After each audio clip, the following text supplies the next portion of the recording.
ব্রাহ্মণবাড়িয়ার আশুগঞ্জে উৎসবমুখর পরিবেশে সনাতন ধর্মাবলম্বীদের শারদীয় দুর্গাপূজা উদযাপিত হয়েছে। এবছর উপজেলার 15টি মণ্ডপে কড়া নিরাপত্তা ব্যবস্থায় দুর্গা উৎসব পালিত হয়। বুধবার রাতে নবমীতে উপজেলা নির্বাহী কর্মকর্তা রাফে মোহাম্মদ ছড়ায়ের নেতৃত্বে বিভিন্ন পূজা মণ্ডপ পরিদর্শন করেছেন প্রশাসনের একটি প্রতিনিধি দল। এ সময় আশুগঞ্জ সদর ও লালপুর ইউনিয়নের বিভিন্ন পূজা মণ্ডপ পরিদর্শনকালে আয়োজকরা প্রতিনিধি দলকে স্বাগত জানান। পরে লালপুর টানপাড়া বিকাশ দাসের বাড়ির পূজা মণ্ডপ চত্বরে অনুষ্ঠিত হয় আলোচনা সভা। এতে উপজেলা নির্বাহী কর্মকর্তা রাফে মোহাম্মদ ছড়া প্রধান অতিথি ও সেনাবাহিনীর ক্যাপ্টেন ইমরান বিশেষ অতিথি হিসেবে উপস্থিত ছিলেন। আলোচনা সভায় বক্তৃতা করেন সহকারী কমিশনার ভূমি রবিউস সারোয়ার, আশুগঞ্জ প্রেস ক্লাবের সভাপতি সেলিম পারভেজ, সাংবাদিক মোহাম্মদ মোজাম্মেল হক, স্থানীয় ভারপ্রাপ্ত ইউপি চেয়ারম্যান কামাল উদ্দিন। বক্তারা এবছর শান্তিপূর্ণভাবে উৎসব মুখর পরিবেশে শারদীয় দুর্গাপূজা উদযাপিত হওয়ায় সন্তোষ প্রকাশ করে আইনশৃঙ্খলা বাহিনী সহ সকলকে ধন্যবাদ জানান। আমাদের হচ্ছে অসুরের উপর সুরের জয়, অন্ধকারের উপর আলোর জাগরণ, অন্যায়ের উপর ন্যায়ের বিজয়। এটাই হচ্ছে আমাদের দুর্গাপূজার মূল শিক্ষা এবং মূল তাৎপর্য। এখান থেকে একটা শিক্ষা নিতে হবে।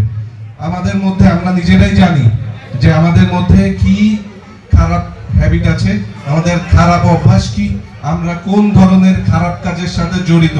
এটা আমি নিজে বাদে অন্য কেউ কিন্তু জানে না। আমি নিজে বাদে এটা কিন্তু অন্য কেউ অনুধাবন করতে পারে না। আমরা চাই আমরা এই যে গত 5 দিন কোনো ধরনের ঝামেলা ছাড়া নির্ঝঞ্ঝাট ভাবে পুজো উদযাপন করছি, আমাদের শেষটাও যাতে ভালো হয়।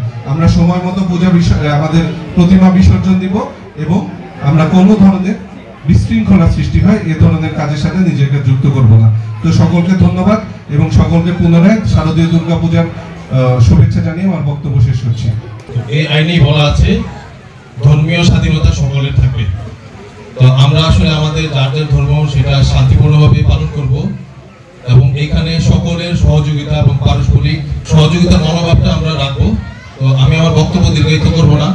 মোজাম্মেল সাহেব বলেছেন যে লালপুরটা আসলে একটা খুব সমৃদ্ধ জনপদ আশুগঞ্জের মধ্যে।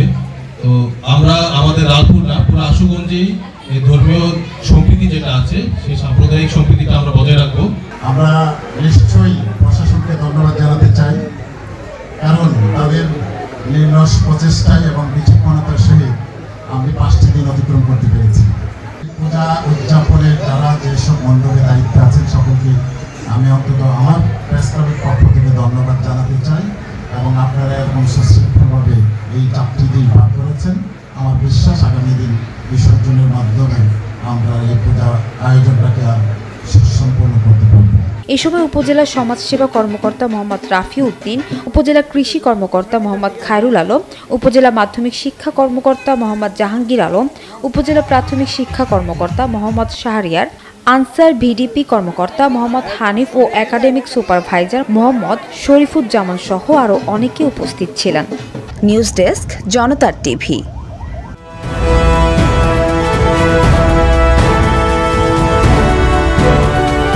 জনতার টিভি, জনগণের আয়না।